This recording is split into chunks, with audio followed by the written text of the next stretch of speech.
संदेश देणारे तथागत गौतम बुद्ध, विश्ववंदनीय डॉक्टर बाबासाहेब आंबेडकर, आरक्षणाचे जनक राजर्षी शाहू महाराज, ज्योतिबा फुले, सावित्रीबाई फुले आणि ज्यांची आज आपण 106वी जयंती साजरी करत आहोत असे अण्णाभाऊ साठे यांच्या जयंतीच्या तुम्हा सर्वांना लाख लाख शुभेच्छा आणि सर्वांना जय भीम. आज आपण अण्णाभाऊ साठे यांच्या जयंतीनिमित्त एकत्र जमलेलो आहोत आणि इथं जमल्यानंतर आज जो काही आपण मागच्या 2-3 महिन्यापासून जे काही अनुभवत आहोत, जे आम्ही सगळेजण मिळून ज्यामध्ये सफर होत आहोत ते म्हणजे फार स्पष्ट शब्दात बोलणारे आहे मी, वर्गीकरण.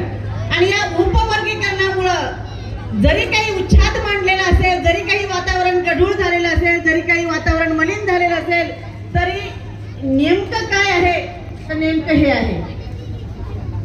आपण जर बघितलं तर आजही अण्णाभाऊ साठेच्या फोटोच्या बाजूला बाबासाहेबांचाच फोटो आहे.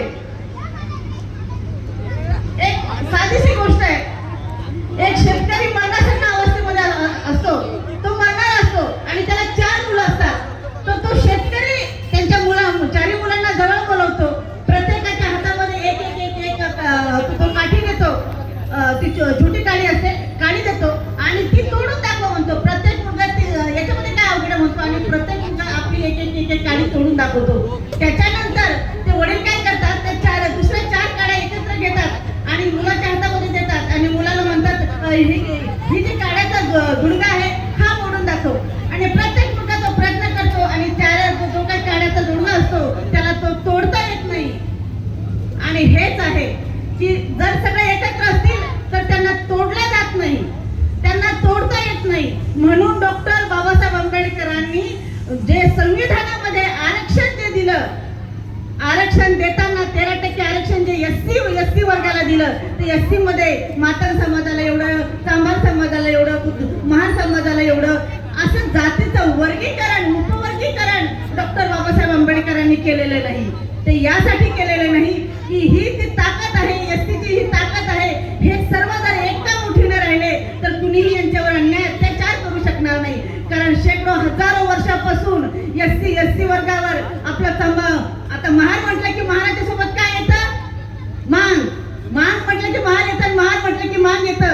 म्हणजे ही जी अशी एकत्र फक्त 2 नाव असलेली ही जी जात आहे, ही जात पहिल्यापासून एकत्र राहत आलेली आहे. ही जात पहिल्यापासून शेजारी गाव बाहेर राहत आलेली आहे. हजारो वर्षापासून या दोन्ही जातीवर खूप अन्याय अत्याचार झालेले आहेत आणि या दोघांचंही दुखणं एकमेकांना माहित आहे. इव्हन हे फक्त बेटी व्यवहार होत नव्हता, बाकी सगळंच यांचं एकत्र होत होतं. आणि म्हणून बाबासाहेबांनी या सगळ्यांना एकत्र बांधून ठेवलेलं आहे. बाबासाहेबांना एक इंदू नावाची मुलगी होती आणि बाबासाहेब असं म्हणाले होते, मला जर माझी इंदू जर माझी जिवंत असती तर ती मी मातंग समाजाच्या घरामध्ये दिली असती आणि या 2 समाजातली दरी मी मिटवली असती. म्हणून हे 2 समाज जे आहेत हे एकत्र आहेत. आज जर हे उपवर्गीकरणाचं जर काही निघालेलं नसतं ना, इथं जागा पुरली नसती. अण्णाभाऊ साठे यांच्या जयंतीला इथे जागा पुरली नसती. कारण अण्णाभाऊ साठे स्वतःच म्हणाले होते, जग बदल घालून घावं, सांगून गेले मद भीमराव.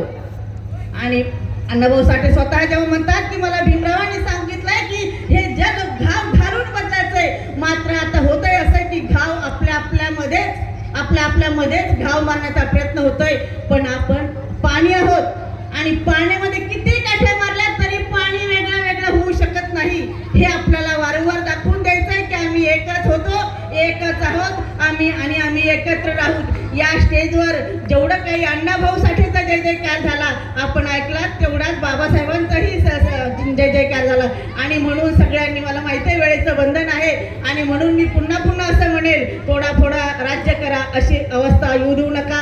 ही जी एक मूठ आहे ही एका मुठीने आपल्याला राहायचं आहे. महार आणि मांग हे 2 वेगळे होऊच शकत नाहीत, हे एकच आहेत. एका नाण्याच्या दोन बाजू आहेत, हे एकत्रच असावेत. कुणीही सगळ्यांनी अण्णाभाऊ साठेचा आदर केलाच पाहिजे, बाबासाहेबांचाही आदर केलाच पाहिजे. कुणीही कुणाला नावं मोठे ठेवून विनाकारण दुही निर्माण करू नका, दुफळी निर्माण करू नका. एवढंच म्हणून मी पुन्हा एकदा अण्णाभाऊ साठे जयंतीच्या तुम्हाला हार्दिक हार्दिक शुभेच्छा देते आणि थांबते. जय भीम, जय बुद्ध, जय लहुजी.